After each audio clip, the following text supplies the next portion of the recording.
Alrighty, so today we're now going to do the season preview of Sporting KC, and it's been a relatively quiet off season for Sporting KC in terms of transfer. I mean, they didn't really make too much move, and also there isn't really a lot of player that left this team other than some part of their old core that is no longer there and considered to be club legend that is no longer with the club, with Graham Zuzi and Roger Espinoza bowed out this offseason into free agency. But like I said, they really haven't done too much, and they believe that this maybe be the core that will enough to get them into a deep playoff run.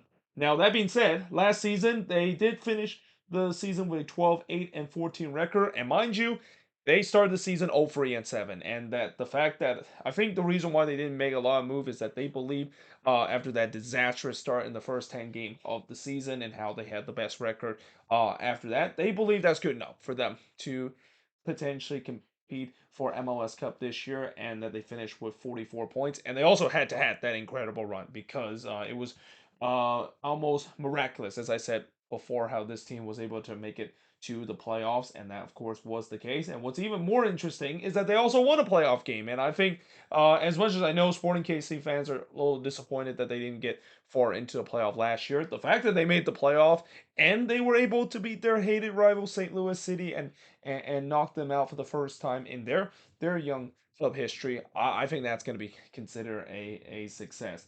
But that being said, in terms of MLS Cup, they have won two of them. The last one in 2013, and then they won the first one when they were still called the Kansas City Wizard, or as people call Kansas City Wiz, in 2000. Now, in terms of some of the transfer, again, they were one of the quieter team this offseason in terms of signing. They only signed three players. They brought Memo Rodriguez from Austin FC. Then they got Zorham Bassan from Montreal. Or actually, no, he was used to play for Montreal, but he went overseas and now he's back in MLS. And then they also got Alanis Vargas. But in terms of players that no longer with the team, one big name besides the two that I mentioned earlier with club legend being Graham Zuzi and Roger Espinoza is Gary Kinda. Yeah, they decided to let go of him, and it's kind of interesting because Gary Kinda, he's been pretty well in terms of doing his time with this team, but obviously, his production definitely dipped as soon as he came back from the injury to a point where they feel like it was either them trying to maybe buy him down on the DP contract or just let him walk outright. Well, they decided to let him walk outright, and that basically means that Sporting KC does have a DP spot open. And again, this is where it's kind of interesting that they decided to not use it, especially as I'll talk about in a bit how the number 10 position may be the area that they may be looking for to spend on their DP player. But besides that, you got Felipe Gutierrez, Cameron Duke, Kendall McIntosh, no longer with the team. And as I mentioned, the two club legend Graham Zuzi and Roger Espinoza bowed out this off season. And don't be surprised if both of those guys will be give a lot of big recognition once their career is over. And also don't be surprised that we might, if there is going to be statue that is built outside of Children Mercy Park. Obviously, Peter Vermees is going to be the one statue that's going to be there since he's still the longest tenure head coach that is active right now in MLS. But just the fact that both Graham Zuzi and Roger Espinoza have been with this team for just over a decade now, they definitely deserve to have their statue being placed in front of Children Mercy Park. With that being said, in terms of the preseason, so they've almost are 2/3 away through their preseason, and as is the case when we talk about the season preview from now and as we get into the deeper part of the alphabetical order, most of these teams are pretty much almost done with preseason. If not, by the time when I finish my last season preview, I won't be surprised that specific team, which is Toronto FC, have already finished their season or their preseason, that is. But in terms of Sporting KC, they start off the preseason with a relatively good win against Florida International University with a 4-1 win. I mean that's kind of expected when you're playing against a college team. You're expected to win and win big, and that's what's exactly what Sporting KC did. But then they did drew free against Charlotte before losing 2-1 to Nashville SC, and then on February 10th they get to play against. This must be wrong, right? Oh, yeah, it is wrong. I forgot to. I should put Miami FC there instead of Inter Miami. I saw Miami there. I'm like, wait a minute, that can't be right. I don't remember Inter Miami have a world tour that they play against Sporting KC, but no, it's actually Miami FC that they're going to be playing, and then of course their final preseason game is against Atlanta United. Now, looking at the first 10 game of the season, and hopefully this time they won't go 0-3 and 7s to start the season. They start with the first game, a rematch of last year's second round Western Conference playoff, and also the game that they got eliminated by the Houston Dynamo, and they're looking to try to get revenge straight away in the opening matchup, and once again going on the road. They're just like they did last season when they were unable to win that and got eliminated in the second round yet again. Then they get to face against the Philadelphia Union, and then they go on the road to play against LAFC. So yeah, the first free game kind of daunting for Sporting KC.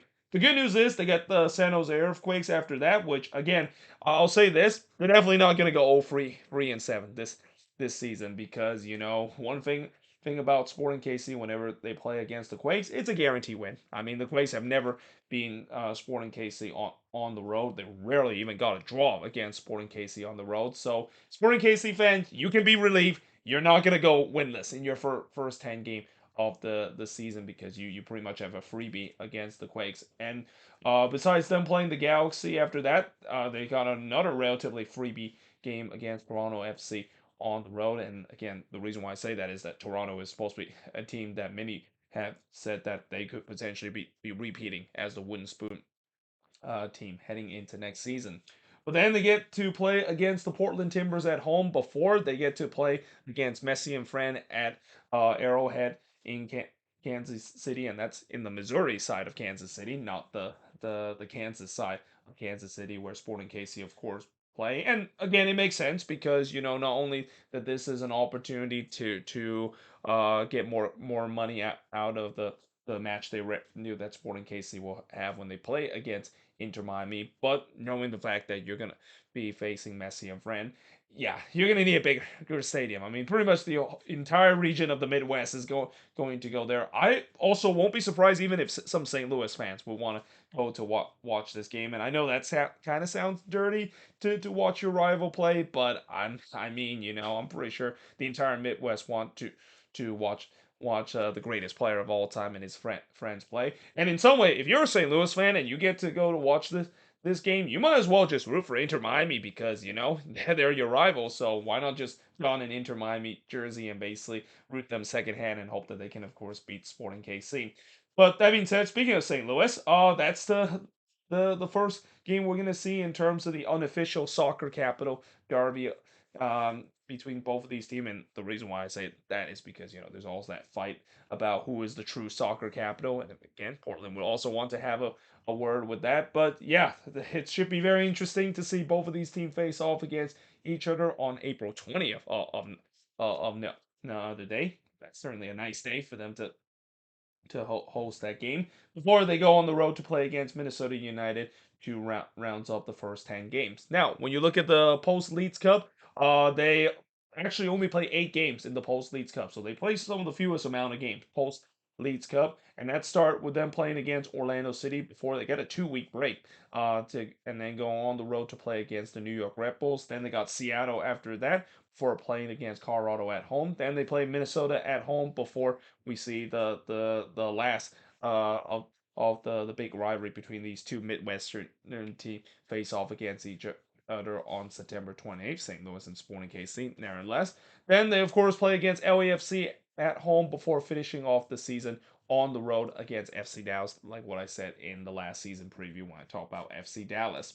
Now, looking at the strength of this team, is obviously the attack. And in general, I would say that the strength of this team, when they're healthy, it's pretty much this entire team with the way that they have a well-rounded kind of corner, but mostly on the attacking end. I mean, that front three with Daniel Sharvey, Alan Polito, and Johnny Russell just so deadly. Or you could even include the front four in Eric Tommy being an attacking force too as well. But obviously, the weakness of this team is going to be the depth and the defense. The defense was not good whatsoever last season, and this has been a problem for Peter Vermeer's team for really the not just the past couple of years, but I would say even going all the way back to 2019. when the defense really started to be leaky. And that's crazy to see that, during Peter Vermeer's long tenure with Sporting KC, it feels like it's kind of been the opposite as what we've seen in the last half decade compared to the first half decade that he's in charge of Sporting KC. Like when he first took charge of this team for a long time, this team prided itself in terms of being a good defensive team. I mean, that's obviously what happened when you have the likes of Iko Para as your main anchor in the defensive front. But the last couple of years, they're more known to be more of an attacking team rather than on a defensive team. Which again, as long as they're winning, I don't think Sporting KC fans would care. The fact that the philosophy has kind of started to change with this team being a defensive team. To now being more of an offensive mind team. But that being said, the defense is still going to be an area that they might need to maybe upgrade. I mean, again, they didn't really. It didn't seem like this offseason they think that the defense needs to upgrade. So we'll see whether if it's gonna be good again, and especially with Tim Melia, it's hard to believe that he is still the goalkeeper for the Sporting KC team, despite it feels like maybe Father Time was catching up to him, but he's still the number one on this team, and as long as he's there, I guess he's gonna have to try to do some bailout job in terms of at times his back line being a little bit shaky at best.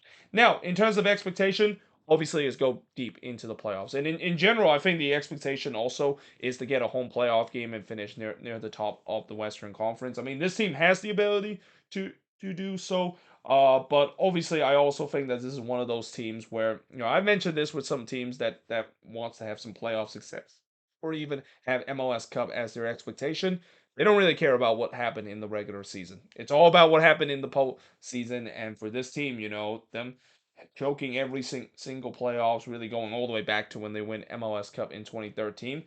You just kind of have a feeling that this time they're hoping that that's not going to be the case. They need to go deep into the playoffs, especially with the core that they have, and especially with the attacking core too. I mean, that attacking core is starting to age with the way that both Polito and Russell is already nearing their mid 30s. So that window in terms of their attacking core isn't gonna last forever. So yeah, this is a chance for them to really go deep into the playoffs and that if they once again fail to get past the second round, or albeit if they suffer an embarrassing first round exit, there's going to be more frustration once again for Sporting KC fans that it just feels like this team is stuck in this cycle of them being a very good team in the regular season, but when postseason come and when it's time to defeat the narrative that's been going on for this team for a decade of always suffering playoff futility, they're just unable to defeat that. But that being said, let me know in the comments below what do you think of this season preview. If you're a Sporting KC fan, what do you think is the strength, the weakness, and expectation in terms of this team? But yeah, hope you guys enjoyed this video. If you do, make sure you guys leave a like, smash the subscribe button, and yeah, I of course will see you guys next time.